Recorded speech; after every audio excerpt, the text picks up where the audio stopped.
Welcome back, everyone, to round 4 of the Reykjavik Open. In this round, I am playing another IM 2436 from Poland.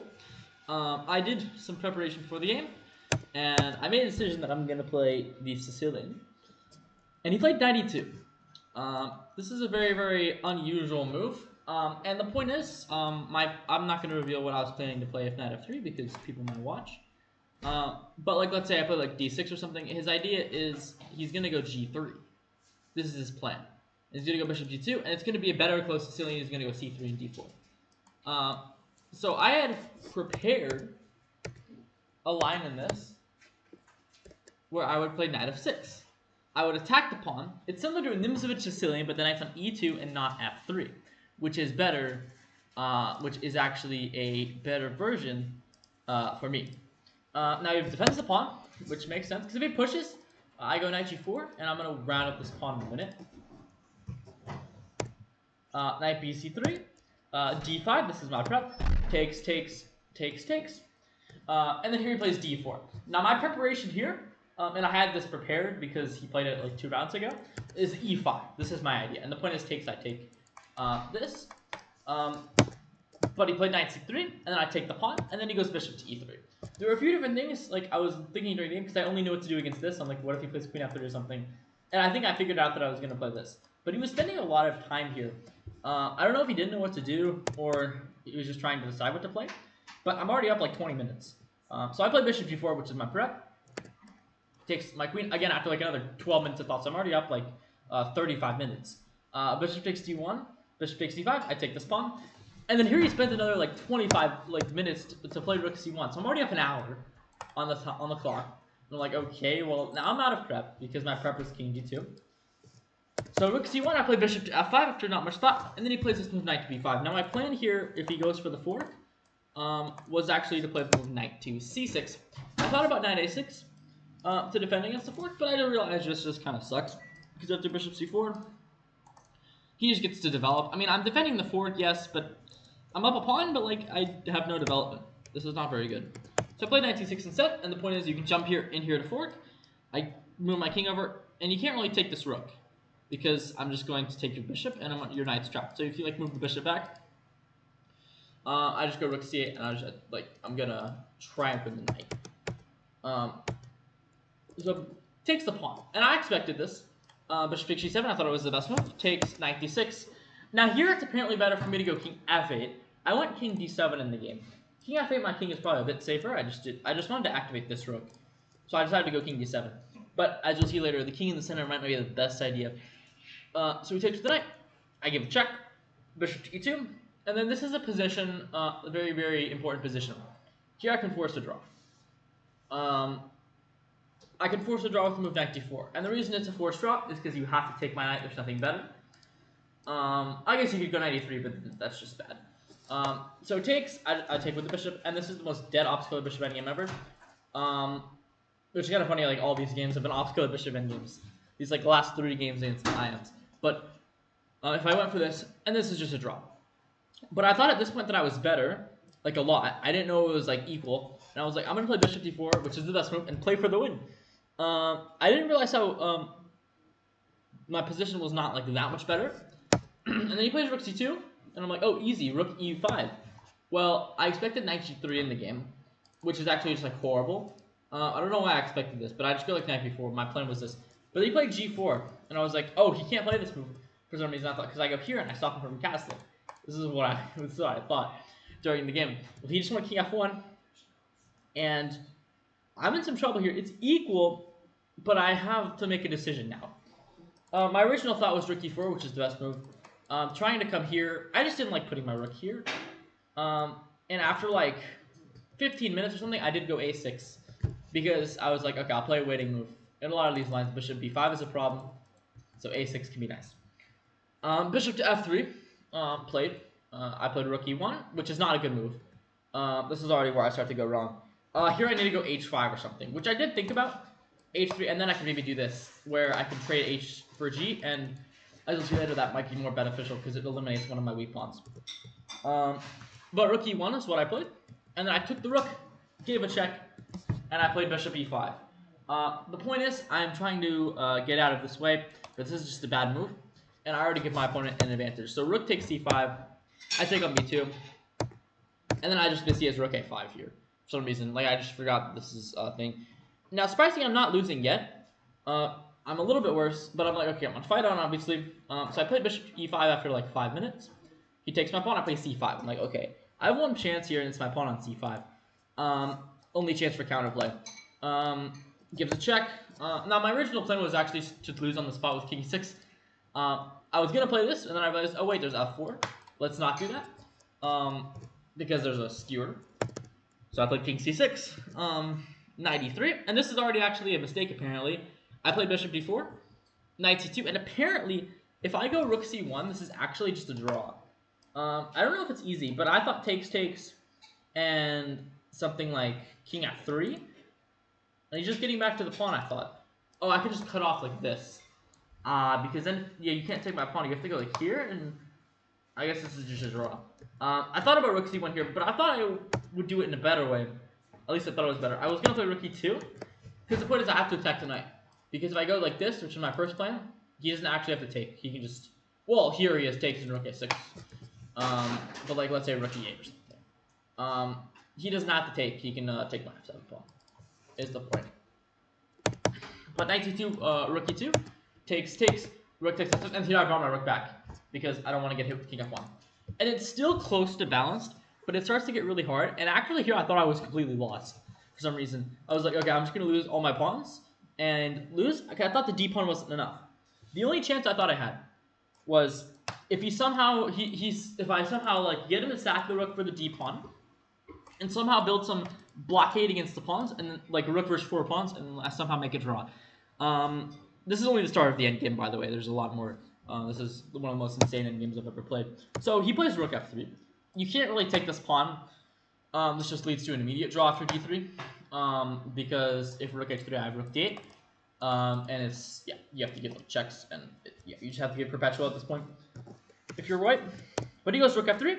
And this is the moment where, okay, king c5 is fine. But he played h4. And this is the moment where I can force a draw, basically. I can play the move rook e4 in this position. It attacks this pawn. Now, I thought he would just bring his king up, but apparently here I just go king c4, and if anyone's playing for a win, it's me with the d pawn. Because when he comes down here, I have d3, and because the king is too far, king went to g3, you have to give some kind of like weird rook c8 is like the only move to draw, apparently, for white. Because I'm just going to block the line, and yeah, that's crazy, but I went king c4, which is like a losing blunder. Well, not losing, but it's like it's already a mistake. And he went rook f7. And my plan here was to play d3, which is again another mistake. Apparently here what I have to do to try and hold on is play h6, so I can try to keep the pawn alive. And if g5 I can like take, or g5 I can take and play like rook g or something, or d3. And without that like f4 and like some craziness happens, but he's gonna get the 2 pawns. I didn't like that. So I played d3 with an idea in mind after rook takes h7 to play d2. Now, I thought for like 15 minutes here because I realized that I'm just dead lost. And I am, but it's not as bad as I thought. I thought I was just like resigning losing. Here I can maybe hang on to rook d8, apparently, entrances. Like it's not completely lost. I thought here king d4 doesn't work because there's king f1, which is the whole idea. Because if he has to bring the rook back, I'm like, I'm fine with this, like d2, and I can like bring the king over here. I'm holding on, or king e. But I played d2. But apparently, after rook d8, rook c7, I thought, okay, if I go here, apparently this is better than what I had. Like rook d1, king c3. I guess this is just better for me. It's still losing after g5, but king c2. I thought this was like still just losing. I guess I can like promote and bring my king back in. Oh, this is actually losing. Or drawn. But oh, he has to play rook. Okay, this is very interesting. And if I go rook e8, I'm just gonna keep following this line. You can go f4, and then if I go rook e1, you go rook f2. That's why. Very interesting line. But I played d2 with one last kind of trick in mind, and I knew he would miss it, and he did. He has 2 minutes on the clock at this point to make 4 moves. He played rook d7, and I play king c3, and then here's the moment where if he plays, like, if he pushes one of the pawns, my idea is completely dead, and I lose on the spot. h5 or g5, and it's over. But he played king f3, which wastes a valuable tempo bringing the king when it doesn't need to be. And I played rook e7. It's my only trick. Because you can't take, because suddenly it's a draw. Because I promote, and this is perpetual. Like, there's no way for him to escape the checks here. Actually, he has to be careful not to lose. But king g2, it's going to be some perpetual. But he's not going to take my rook. He played rook d8 because, and he like repeated once, so he got to the 40 moves. And then he played rook d5. Now, this is actually incorrect. He thought that the rook here was better, because he can choose where to put my rook before taking the pawn. That's his idea. He has to take the pawn, and then use like these 4 pawns to somehow try and win, which it is still winning. But the best square is apparently like on the 6th rank, is apparently the best place to put the rook. Apparently this is better than what we had in the game. I don't know. I don't see how, because you get like a tempo. g5, I bring the king. Oh, and then h5, and this is like winning. Okay, because like my rook is kind of stuck. And if I go back to e8, like, oh, he has the 2 pawns together, which is better, I guess. g6, and like I give a check, I'm just too slow. Like he's gonna go g7 and hit the win at tempo, and yeah, that's interesting. But anyway, he missed that. He played rook d5, and then he takes the pawn. He spent like 15 minutes before taking the pawn of his extra time, so he's already down to like 19 minutes at this point. And then obviously I have to take, and this is where it gets interesting. So he played h5, and I'm like, okay, I have only one hope in this endgame, is if I can, like, okay, I played king d3. If I can somehow win f2 and a2, and then just track down the h pawn before it promotes and bring my king, I can sack for the h pawn and like win the g pawn, and that's the only way I can draw this. The only way I can save the game. I thought. Now here in this position, it's kind of funny. h6 completely wins. And the engine line is kind of fascinating here, actually. So rook e8 is what I was going to do. He goes g5. I give a check, which is my plan. King g4, I bring my king. And then he goes h7, king e5. g6 is not good, but he has king h5, king f5, and apparently this is good. Because he has the a pawn. Because he has the a pawn here, he can push the a pawn, and I can't, like, defend. But he played king f4, and I actually thought I was still losing at first, but I thought he gave me counterplay with rook e2.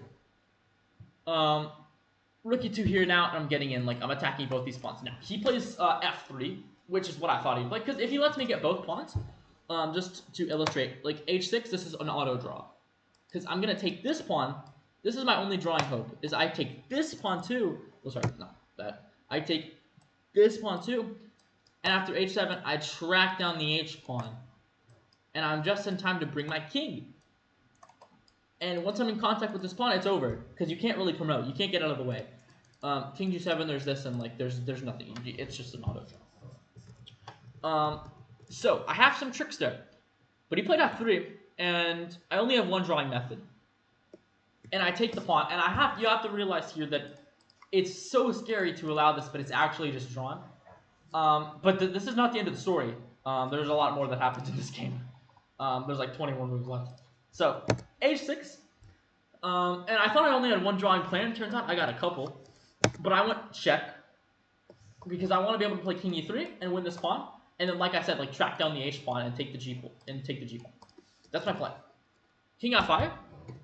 I give another check, and then I play king e3, and this is the idea. And my idea here is, okay, if he goes h7, which he does, I'm going to play rook a8, and about here he has like 2 minutes left on the clock. So he's getting low on time here, again, and he has no more extra time. It's just 30-second increment. And he goes g5, and this is the most critical moment of the game. I was hovering over king takes f3. I was very close to playing it. But then I realized it was losing, and I realized it was losing for a completely like unrelated reason. I thought it was losing because of king h5, but king h5 is a draw.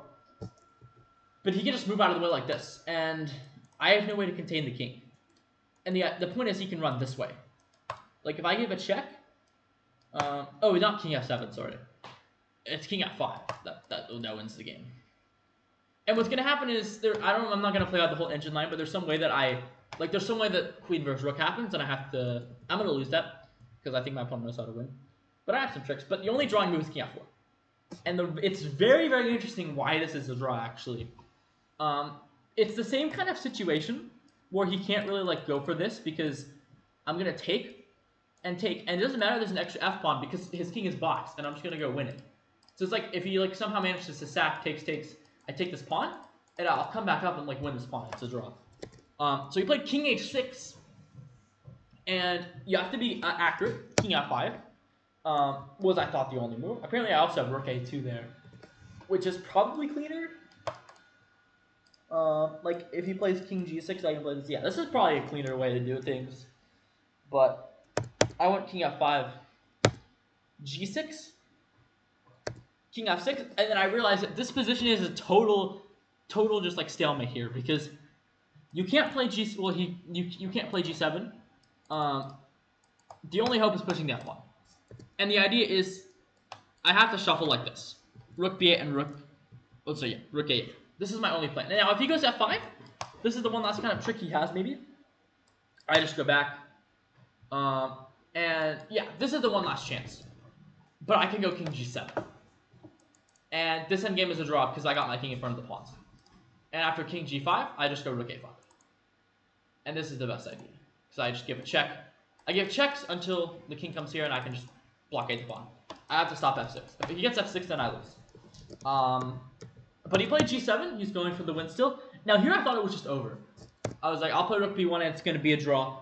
And then I realized there's some annoying counterplay here. And with 30 seconds on the clock, he makes the knight, which is the only move. And I just thought, okay, king f7, it's over. And then he played knight f6. And I realized it's not so simple. Because I can't go rook h5 anymore because there's knight h5, and I lose. Like, if this pawn wasn't here, I can just take the knight and do that. But I realized it starts to get a little bit difficult. Only drawing move is rook b8. But it's still really hard because he has this move knight d7. And he's trying to harass my rook. I obviously have to stay on this file. Then he goes knight e5, and it's still very, very tricky. So I have to go king f6. I have to always make sure there's nothing. But luckily I have 30 minutes on the clock. So I did have enough time to think through this. And he plays knight g6. Only one move again. King f5. Because if I stick around, he can promote and come back. And he defends his pawn, and that's over. So I have to play king f5. And then here, he's basically out of tricks. He tried this, but I just have check. And I think this is what he missed. The fact that he can't actually move his king because I can take the knight and I'm going to skewer him. Like, king f8, this is actually a losing move, but like king g8 is not losing. Like, take, like, this is just a draw. Like, he has to play f5 to find it. Like, and then f5 and then like promote it. Takes I skewer and it's a draw. So he went back. I played rook d8 back. King h5. And then the position, easiest thing to do, I thought is just rook d8.